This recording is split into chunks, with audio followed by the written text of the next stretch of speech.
Morning बच्चों। जैसा कि आप जानते हैं कि हमने रिफ्लेक्शन ऑफ लाइट पढ़ा था इससे पिछले वाले वीडियो में, और उसमें उम्मीद करता हूँ किसी तरीके की कोई प्रॉब्लम आप लोगों को नहीं आई होगी। और आज हम स्टार्ट कर रहे हैं, अगला टॉपिक है लेंस। लेंस क्या है? सबसे पहले दिमाग में आती है लेंस। लेंस है क्या? लेंस क्या होता है कि दो गोलीय पृष्ठों अथवा एक गोलीय एवं एक समतल पृष्ठ से घिरे समांग पारदर्शी माध्यम को लेंस कहते हैं। लेंस दो प्रकार के होते हैं। नंबर 1 उत्तल लेंस, जिसको हम लोग इंग्लिश में बोलते हैं कॉन्वेक्स लेंस। ये लेंस बीच में मोटे तथा किनारों पे पतले होते हैं। ये प्रकाशीय किरण पुंज को अभिसारित करते हैं, इसलिए इसे अभिसारी लेंस भी कहते हैं। सबसे अच्छी पहचान है, कोई भी लेंस आपको मिले वो बीच में मोटा होगा और किनारों पे पतला होगा, तो उस लेंस को हम लोग उत्तल लेंस कहते हैं। उसके बाद आता है अवतल लेंस। अवतल लेंस को इंग्लिश में कहते हैं कॉनकेव लेंस। ये लेंस बीच में पतले तथा किनारों पे मोटे होते हैं, बिल्कुल उसका अपोजिट समझ लीजिए। ये प्रकाशीय किरण पुंज को अभिसारित करते हैं, इसलिए इसे अपसारी लेंस भी कहते हैं। आता है आपका मुख्य अक्ष। मुख्य अक्ष बच्चों क्या होता है? प्रिंसिपल एक्सिस कहते हैं उसको इंग्लिश में। मुख्य अक्ष को प्रिंसिपल एक्सिस लेंस के दोनों गोलीय पृष्ठों के वक्रता केंद्र C1 व C2 से होकर जाने वाली सीधी रेखा को लेंस की मुख्य अक्ष कहते हैं। अब इसमें C1 और C2 कौन सी रेखाएं होंगी हमारी? एक मैं फिगर के माध्यम से आपको बता दे रहा हूं। ये हमारा हो गया आपका अवतल लेंस, उत्तल लेंस।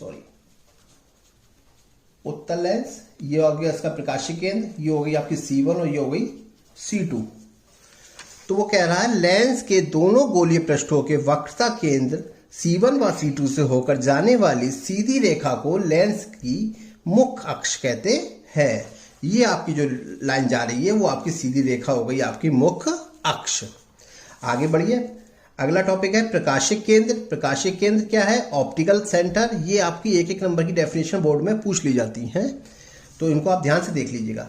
लेंस के अंदर मुख्य अक्ष पर स्थित जिस बिंदु से होकर प्रकाश किरण अपवर्तन के पश्चात आपतित किरण के समांतर निकल जाती है, उस बिंदु को लेंस का प्रकाशिक केंद्र कहते हैं। प्रकाशिक केंद्र क्या हो गया? Centre, C। अगला टॉपिक आता है उसके बाद फोकस। फोकस को हम लोग इंग्लिश और हिंदी में फोकस ही बोलते हैं।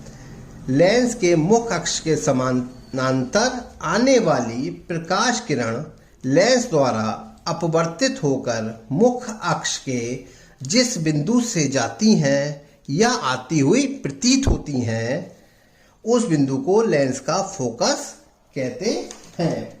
आगे देखते हैं, अगला हमारा टॉपिक है फोकस तल। फोकस तल को हम कहते हैं फोकल प्लेन।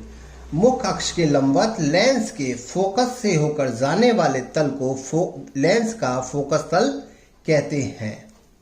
इसको हम प्रदर्शित किससे करेंगे? सबको F से। फोकस दूरी फोकल लेंथ कहलाती है, इंग्लिश में बोल देंगे इसे।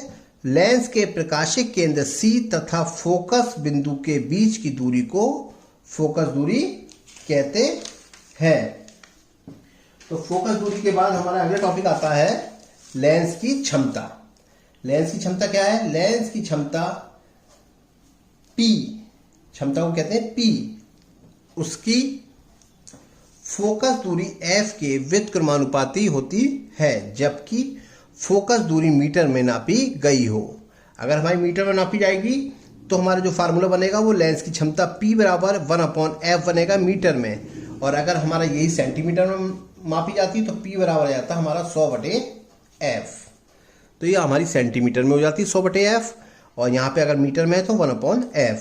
लेंस की क्षमता का मात्रक जो है वो डायोप्टर होता है, और इसको हम D से रिप्रेजेंट करते हैं।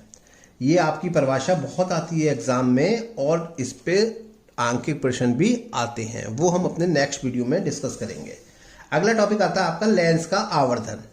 लेंस का आवर्धन क्या होता है? लेंस द्वारा बने किसी वस्तु के प्रतिबिंब की लंबाई तथा उस वस्तु की लंबाई के अनुपात को रेखीय आवर्धन कहते हैं। इसको हम m से प्रदर्शित करते हैं। रेखीय आवर्धन का जो फार्मूला होता है, रेखीय आवर्धन बराबर होता है प्रतिबिंब की लंबाई I बटे वस्तु की लंबाई यानी O।